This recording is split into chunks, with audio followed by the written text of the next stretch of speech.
কেউ ভুয়া চেক, কেউ আবার জামানত ছাড়াই হয়ে গেছেন একাধিক দোকান মালিক। অন্যদিকে আওয়ামী লীগ নেতাকর্মীদের দোকানের বহর, এর মধ্যে আবার 15টির বেশি নেন সাবেক ধর্মমন্ত্রী ফরিদুল হক খান। এসবের বিনিময়ে টাকার পাহাড় করেছেন অসাধু কর্মচারীরা। হরিলুটিয়া রাজত্বে পরিণত হয়েছে মিরপুরের শাহ আলী মাজারের সম্পত্তি। বিস্তারিত সুমন তানভীরের প্রতিবেদন, ক্যামেরায় ছিলেন রুহুল আমিন।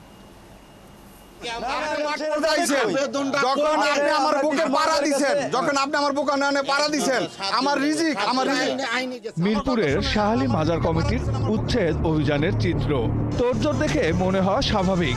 দখল হওয়া জায়গা উদ্ধারে শতভাগ তৎপর তত্ত্বাবধানের দায়িত্বে থাকা সদস্যরা।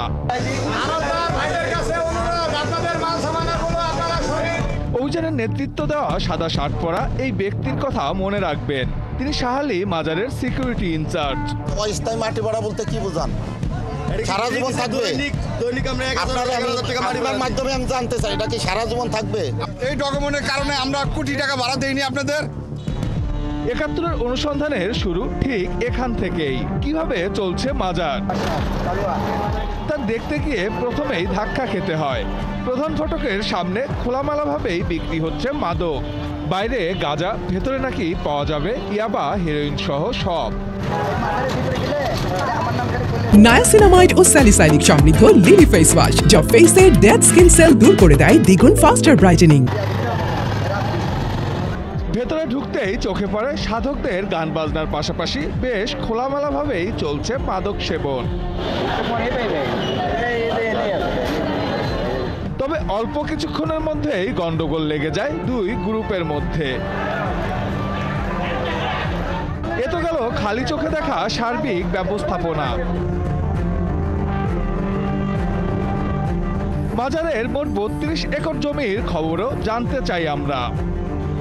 একটি বড় জায়গা জুড়ে গড়ে উঠেছে কাঁচামালের আড়ত, যেখানে মাজার ও ব্যবসায়ীদের সম্পর্কের মাধ্যমে লাভজনক হওয়ার কথা ছিল দুই পক্ষেরই। তবে বাস্তব চিত্র ভিন্ন। অরিজিনাল ব্যবসায়ী না, তাদের ঘর আমরা ভাড়া নিয়ে চালাচ্ছি, কিন্তু আমরা যে অরিজিনাল ব্যবসায়ী আমরা এখনো ঘর পাইনি। আমাদের কাছে সকালবেলা মাজারের লোক এসে 200 টাকা নিয়ে যায়, আর বাদ বাকি টাকা যার কাছে ভাড়া লিছি তাক দিয়ে দিই। মানে মাজার হাতে মিলটিল করে যাবার মতো টাকা নিয়ে নিছি। মাজার থেকে দৈনিক কালেকশন হচ্ছে প্রত্যেক দোকান। এই যে এটা হচ্ছে আমার ভাইয়ের দোকান, এই দোকান থেকে এই পাশের দোকান থেকে 3500 টাকা ভাড়া নিচ্ছে, আর মাজার পাচ্ছে 300 টাকা। আমার যে ঘর মালিক আমি আজ তার দেখিনি না, কোনো কাগজপত্র রিসিট বাউসাতে এই ধরনের কিছু দেওয়া হয় না আমাদের। ব্যবসায়ীদের এমন আক্ষেপে ঘটনার আরো গভীরে জানার চেষ্টা করে টিম ৭১। কারা আসলে এই দোকানগুলোর মধ্যস্বত্বভোগী? বরাদ্দের তালিকা দেখে পিলে চমকে ওঠার অবস্থা। সাধারণ ব্যবসায়ীরা যেখানে একটি দোকানের বরাদ্দ পাননি, সেখানে 23টি পর্যন্ত বরাদ্দ পেয়েছেন কোনো কোনো প্রভাবশালী। তাদের একজনের নাম আকবর মোল্লা। প্রায় 23টা দোকান আপনার নামে, আপনার পরিবারের নামে বরাদ্দ হলো, আপনি আপনার ছেলে সহ। মানে এটা কিভাবে সম্ভব হলো? মানে আপনারা কিভাবে এটা সম্ভব করলেন? আমরা সমবায় সমিতির সদস্য, তো সমবায় সমিতির নিয়ম হইল যে সদস্য সে সমান হারের সম্পদের মালিক। মানে আপনার পরিবারের নামে 23টা চলে গেল ভাইয়া? এটা শুধু আমার না, আরো সবাই। যদিও প্রকৃত ব্যবসায়ী ছাড়া কারো এসব পাওয়ার কোনো সুযোগ নেই।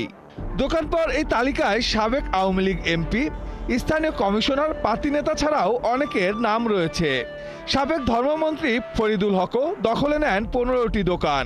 সেটা মন্ত্রী প্রায় 17টা, আমার জানা মতো 17 থেকে 18টা মন্ত্রীর লোক আমাদের কাছে আসছিল যে ওগুলা বিক্রি করে দেওয়ার জন্য, এবং আমরা তখন বলছিলাম যে আমরা এগুলা দালালি করতে পারি না, দালালি আমরা করি না, আপনি অন্য লোক। তখন সে ওই ঘরগুলা মাজারের ফরহাদ নামে যে কর্মচারী আছে ওনার মাধ্যম দিয়ে বিক্রি করছে।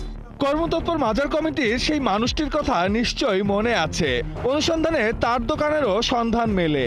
মাজারের কর্মচারী হয়ে কিভাবে ব্যবসায়ীদের দোকান বরাদ্দ পান, সে প্রশ্নে নিজেকে ব্যবসায়ী হিসেবে জাহিল করেন মিজান।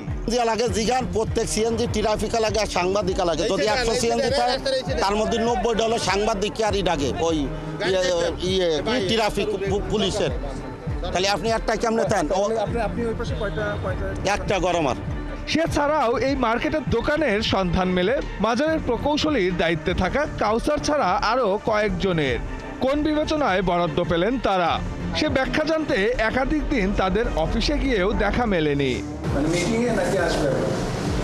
এসব নিয়ে ক্ষোভের অন্ত নেই এখানকার ব্যবসায়ীদের। 10 কার্য দিবস অমান্য করে যেখানে ভাঙচুর করছে, বাদী পক্ষের আমাদেরকে একটু পরপর বিভিন্ন লোক মাধ্যমে হুমকি দিচ্ছে, আপনাদের ভেঙে দিব, উচ্ছেদ করব। নকশায় পার্কিং এর জন্য নির্দিষ্ট জায়গা বরাদ্দ দেওয়া হয়েছে এক আওয়ামী লীগ নেতাকে।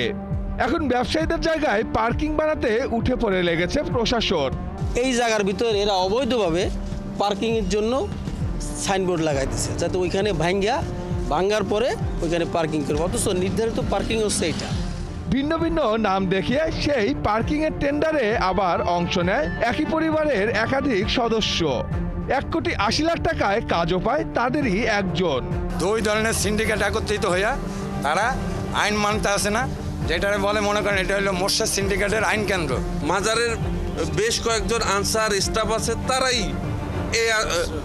এই দেশীয় অস্ত্রশস্ত্র, ওই ছুরি, দাও, তারপরে কাশি, লাঠি সোটা নিয়ে এসে এই আজকে সকালে আসলো, ব্যবসায়ীরা আছে, তারা আবার চলে গেল, আবার ব্যবসায়ীরা একটু কমলো, একটু পরে তারা আসলো।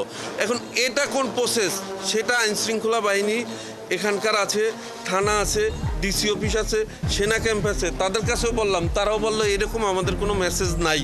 অভিযোগ এসবের পেছনে কলকাঠি নাড়ছে প্রায় 18 বছর ধরে মাজারের ম্যানেজার হিসাবে দায়িত্বে থাকা মোহাম্মদ মোর্শেদ। 5 আগস্ট পরবর্তী তদন্তেও মোর্শেদের বহুল জালিয়াতির প্রমাণ পেয়েছে ঢাকা জেলা প্রশাসন। স্থানীয় নেতাদের সঙ্গে যোগসাজশে ভুয়া চেকে 9টি দোকান বরাদ্দ, জামানত ও ভাড়াসহ প্রায় 3 কোটি টাকার গরমিল পেয়েছে তদন্তকারীরা। এই 9টা থেকে আপনি এতদিন দেখলেন না যে 9টা চেক ভুয়া, তারা আসার পরে দেখতে হলো যে 9টা চেক ভুয়া। তারা এটা নিয়ে কাজ করতেছে, প্লিজ এটা নিয়ে কাজ করতেছে। আপনি তো টাকা জমা নিয়েছেন তাদের কাছ থেকে, তারা বললো তারা চেক দেখাইলো আমাদের। ওইটা জমা নেওয়া হয়েছে, সবই হয়েছে। এখন আবার কর্তৃপক্ষ যেটা যদি ভালো মনে করে খারাপ লাগবে, খারাপ মনে করবে, এটা আমি ডিসি মহোদয়কে বললাম যে টাকা জমা নিল কেন, সে তো আপনার কথা বলেছে, সে কেন জমা নিয়েছে তার কিছু জিজ্ঞেস করেন। তো আমি তো আপনাকে জিজ্ঞেস করছি আপনি টাকা জমা নিয়েছেন না, আপনি মনে হয় কথা বেশিক্ষণ বাড়িয়ে দিচ্ছেন। মাজারের জায়গায় দাঁড়িয়ে থাকা অন্যান্য প্রতিষ্ঠানের পরিচালনা নিয়েও রয়েছে বিস্তর অভিযোগ। এসব বিষয়ে কি পদক্ষেপ নিচ্ছে বর্তমান মাজারের মোতোয়ালির দায়িত্বে থাকা জেলা প্রশাসক? এগুলো কিন্তু দীর্ঘ 15-16 বছর বা তারও বেশি সময় ধরে এগুলো হয়তো সৃষ্টি হয়েছে। যেগুলো বেশি আমাদের কাছে সিরিয়াস এবং গুরুত্বপূর্ণ মনে হয়েছে, ওগুলো আমরা আস্তে আস্তে উদ্যোগ নিচ্ছি। কর্মকর্তা কর্মচারীদের বিরুদ্ধে অভিযোগ যে নাই তা না, কিন্তু আমার কাছে লিখিত অভিযোগও আছে এবং সেগুলোর ব্যাপারে আমি তাদের কাছে ব্যাখ্যাও চেয়েছি। মাজারের এসব অনিয়ম কতটা জানে মাজারের মূল মালিক অক্ষ প্রশাসন? এবার সে প্রশ্নের উত্তর জানতে সংস্থাটির প্রধান কার্যালয়ের টিম 71 বিভিন্ন সময় আমাদের কানে এসেছে। সেই কারণেই কিন্তু সরকার পরিবর্তনের পর আমরা জেলা প্রশাসক মোতালি হিসেবে নিয়োগ প্রদান করেছি। অপরাধী যদি হয়ে থাকে তাহলে আমরা তাদের বিরুদ্ধে ব্যবস্থা নিব। তদবির বা তাদের ক্ষমতার বা প্রভাব বিস্তার করেছে এরকম যদি প্রমাণিত হয় তাহলে তাদের বিরুদ্ধে শাস্তিমূলক ব্যবস্থা নিব। স্বার্থান্বেষীদের জাল থেকে মুক্ত হয়ে মাজার হোক ইবাদতের স্থান ও সুফি সন্ন্যাসীদের নিরাপদ আশ্রয়স্থল, সে প্রত্যাশা সাধকদের। সুমন তানভীর, 71, ঢাকা।